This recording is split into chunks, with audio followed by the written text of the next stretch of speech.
Hey guys, welcome to my channel vlog X. আমি জিৎ রয়েছি তোমাদের সাথে, আর আজকে থেকে আমি শুরু করতে চলেছি 30 days 30 ব্লগ চ্যালেঞ্জ।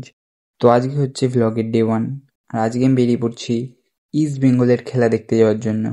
এখন বেরিয়ে পড়েছি, উঠে পড়েছি অটোতে। আমি এখন যাচ্ছি একটা বন্ধুর বাড়িতে, আমরা একসাথেই খেলা দেখতে যাব। আমি আর আমার বন্ধু এখন বাসে উঠে গেছি। তো বন্ধুর কাছে একটা স্কার্ফ ছিল ইস্ট বেঙ্গলের, যেটা আমাকে দিয়েছে, ওটা পরেছি আমি। অনেকক্ষণ ধরে জ্যামে আটকে রয়েছি, কিন্তু এক্সাইটমেন্টটাও ফুল রয়েছে, কারণ আজকে আমার ফেভারিট টিমের খেলা, তো সাপোর্ট করতে তো যেতেই হবে। তো ফাইনালি চলেই এসেছি আমরা মাঠের সামনে। দেখো কত ভিড় এখানে।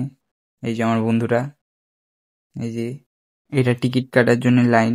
এর চেয়েও বেশি ভিড় আছে, সেটা ভেতরে অনেকে ঢুকে গেছে, বাইরেও অনেকে দাঁড়িয়ে আছে। ফাইনালি স্টেডিয়ামে ঢুকে বসার সিটও পেয়ে গেছি। তো এখন অনেকটাই ফাঁকা আছে, কারণ এখনও ম্যাচ শুরু হয়নি। ম্যাচ শুরু হবে 3টে দিয়ে। এখন সব ওয়ার্ম আপ চলছে ওদের। তো দেখো, এই যে আমার বন্ধুরাও বসে আছে, ওয়ার্ম আপ দেখছে বসে বসে।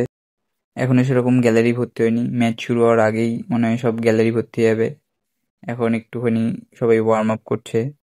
ম্যাচ শুরু হওয়ার আগেই পুরো স্টেডিয়াম ভর্তি হয়ে গেছে। এখন একটুও জায়গা নেই, প্রায় সব জায়গা ভর্তি হয়ে গেছে, সবাই বসে পড়েছে।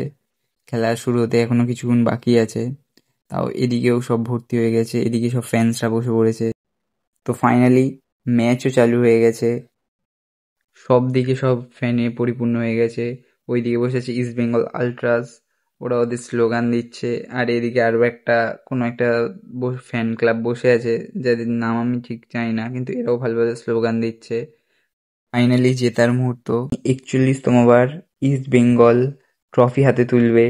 সবাই মাঠে, ফ্যানরা দৌড়ে দৌড়ে ভেতরে ঢুকে গেছে, পুলিশরাও কিছু করতে পারেনি।